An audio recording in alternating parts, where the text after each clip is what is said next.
And even if they could have kind of bought into that somehow the Logos, whatever it is that is giving order and meaning to the universe, is personal, the thing that would have really blown their mind is what John says in verse 14, where he makes this statement: the Word became flesh.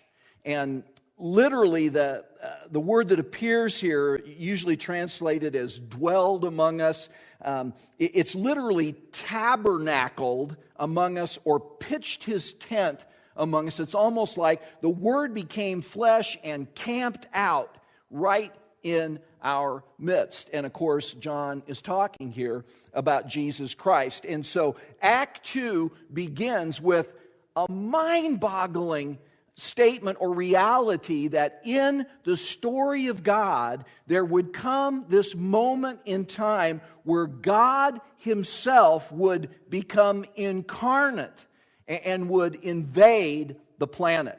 Now, I was going to take a few minutes to talk about the source of the story here, and I might blow through this pretty quick because we've talked a little bit about it.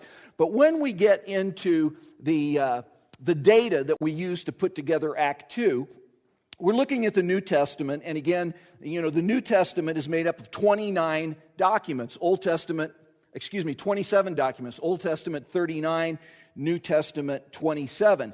Of those 27, as your Bible is laid out, it looks something like this. You have 4 documents that we call the Gospels. That's followed by the one document called the Book of Acts. After that, you have a whole series of 21 basically letters that are written by apostles to the New Testament church, instructing them in both what is the meaning of what happened as recorded in the Gospels and the Book of Acts, but really, how to live this life in Christ. And then finally, the New Testament ends where we have this one document that's prophetic and a very unique form of literature, apocalyptic literature, called the Book of Revelation.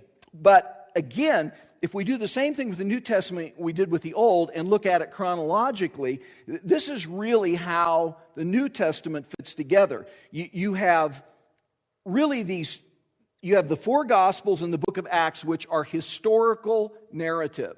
And in the same way then that the prophets all fit back under those historical documents of the Old Testament, the epistles, these letters, can all pretty much be fit back underneath the history that's contained in the Book of Acts. And so when you know the structure and how the Book of Acts is put together, you know that most of these letters are written to groups of believers that are in cities where either Peter went and shared the good news of Christ and a community of believers came together, or where Paul went, and actually 13 of those 21 letters are written by Paul, maybe 14 depending on whether or not you come to the conclusion that Paul also wrote the book of Hebrews, which is one theory. But again, in terms of the story itself is primarily contained in these 5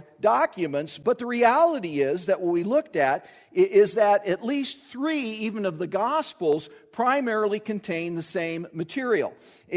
They're called the synoptics, which means to see together. And so Matthew, Mark, and Luke, those 3 documents, 90% of the material in those documents is shared in common. And so if you're going to tell the story, and you're not going to be repetitious, the fact is that you can take out of those 3 the one that's the most comprehensive, which is the Gospel of Luke, and you can tell most of the story simply using that one document. And then the 4th Gospel, the Gospel of John, 90% of what is in the Gospel of John is unique to John. So only 10% of John and the events in John are contained in the synoptics, but 90% of what's in John you won't find in those first 3 documents. And part of the reason for that is, most scholars believe, is that John was writing at the end of the 1st century. Probably the earliest of these documents is the Gospel of Mark. perhaps written as early as around 45 AD, within about 15 years of the resurrection of Christ. And that's very early, by the way, when you understand that this was a culture that the primary means of communication was oral tradition. And so there's a period of time where the stories that ultimately are contained in our New Testament Gospels were all being transmitted orally. And again, remember, in the Jewish culture, oral tradition was considered more reliable than written history. Because the sense or the thinking was, you can write something on a document and that document can get destroyed, things can happen to it, it can become distorted, and you really can't trust it as much as you can trust oral tradition, which was a way of life in a sense for these people, that they were absolutely rigorous in communicating word for word the tradition of the Jewish people in that culture. And so early, when, again, most of the early church was Jewish in background until Paul began making his missionary journeys, and oral tradition would have been the way that the Gospels were communicated. And by the way, fascinating thing, so Mark, earliest, and one of the interesting sort of ideas that's grown up around this is, was there a common source that all three of these drew upon?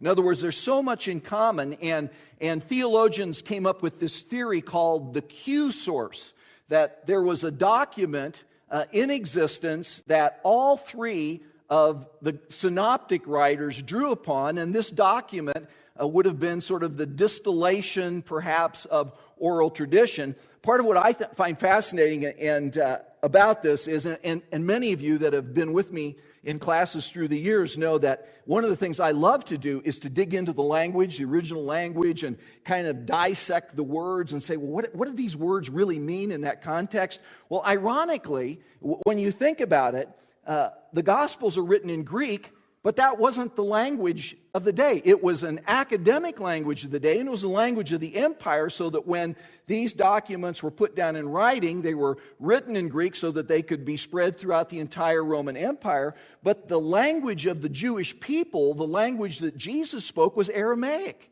And there is a theory that the Q source might have been Aramaic, and that then the gospel writers drew upon that and wrote their accounts based upon some common source and wrote it in Greek. But so when Jesus is speaking, again, one of the dilemmas of a scholar is that if Jesus is speaking, there's very few times in the Gospels where it's actually recorded what he said in Aramaic. It's, there's a few times. So he raises a little girl from the dead and says, Talitha kume, which means rise or something in Aramaic. And in your New Testament, it'll tell you that, which in Aramaic means. There's a couple of times where we'll see that. But generally speaking, what we have here is this compilation of this oral tradition finally written down. But John's writing much later.